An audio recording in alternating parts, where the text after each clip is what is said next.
السلام عليكم ورحمة الله. اليوم نسوي ابجريد الميموري حق لابتوب اللي هو الام 18 اكس. هذا الينوير حط 8 جيجا. بتأكد هل بيغير في الاداء حق ويندوز، بيرفع سكور حق الميموري اللي في ويندوز.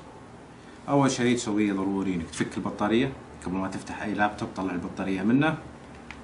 بعدين نبدأ عاد نشوف في الكتالوج اللي جاي مع اللابتوب نفسه كيف طريقة فك المسامير اللي فيه، عشان ممكن تغير هارد درايف او تغير ميموري. تحصلها موجودة مع اي دفتر تعليمات جاي مع اي لابتوب. بعضها ما يجي معها، فيفضل تشوف الموقع، تشوف فيديوهات في يوتيوب ناس فكوا الجهاز هذا. اليوم بفك الام 18 اكس الينوير. اول شيء بلاحظه هي الاربع مسامير اللي هنا، هي اللي لازم نفكها. نبدأ عاد نفك. طبعا الفيديو بنسرعه شوي.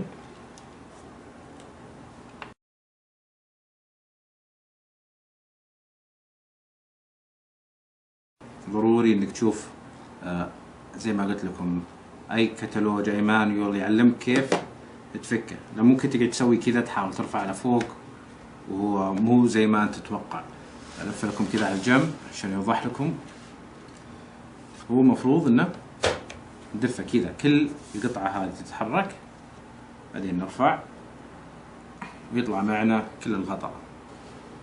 طبعا قبل ما تشتغلون على اي جهاز زي كذا يفضل انك تلمس قطعة حديد كذا كبيرة، عشان لو في يعني جسمك شحنات ما تفرغها في اي قطعة من القطع اللي في الجهاز هذا. الفكة مو بصعب صراحة، بسيط، ابسط مما توقعت. موجود هذا فيه 2 SSDs في هالمنطقة، ممكن واحد يغيرها مثل ما حب، يركب حجم اكبر، يركب هارد ديسك عادي. والميموري عندنا هنا 2 حبتين ميموري. الآن بنفك القطعة هذه الميموري، لأن الفيديو هو عن أبجريد الميموري في اللابتوب هذا. في حديدتين زي ما شفتوا، حركتها شوي. أسحب الميموري. هذه هي الحديدتين اللي راح نفكها. الحبة الثانية أول ما نسوي كذا نلاحظ الميموري يرتفع عشان يكون سهل علينا نطلعه. شيل الميموري، خليه على جنب. والآن بنسوي الابجريد اللي نركبه الهايبر اكس 1800. هذا البي ام بي اللي سوينا كذا شرح لها بسيط، ميموري خاص بالماك. إذا شفتوا الفيديو السابق في التفاصيل حقت الميموري هذه. طيب أول شيء نشوف، تأكد أن مكان الفراغ اللي هنا ماشي مع الفتحة في الميموري.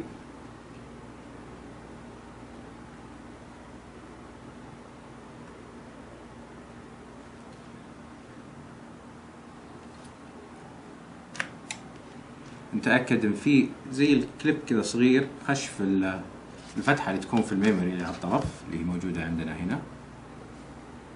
نفس الشيء الميموري الثاني.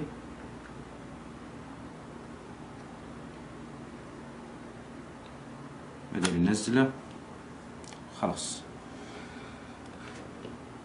كذا سوينا ابجريد للميموري حق اللابتوب. بنشوف الآن بنشغل الجهاز، نشوف إذا البي ام بي هذا على طول بيشتغل 1800 في البايوس من غير أي تغيير للإعدادات. الحين بعد ما دخلنا على المنيو حق البايوس، ضغطنا F12 أو F11 حسب البايوس حق الجهاز اللي عندك. بيختلف من لابتوب للابتوب عشان تشوف إعدادات الميموري. طب أنا عارف إن عادة يحطونها في مكان اسمه الأوفر كلوكينج فيتشر، يعني مكان حق رفع السرعة الأشياء زي كذا. نلقى هنا على طول، ننزل تحت ميموري فريكونسي بالضبط زي ما هو مسجل من نفسه، حطها 1800. هو في الأساس كان جاي الأوفر كلوكينج اللي هنا فيتشر جاي ديسيبل، كان زي كذا ما هو مبين. رحت حطيت انيبل عشان أقدر أشوف. باقي اللابتوبات يمكن ما فيها الميزات هذه، يمكن ما توريك بعد السرعة، بس زي ما قلت لكم البي ام بي من نفسه على طول حط السرعة اللي إننا نبغاها 1800. الآن زي ما إننا شايفين ثاني واحد هو حق الميموري. بنسوي رن للتست، وركزوا على هذا الرقم اللي هو 7.6.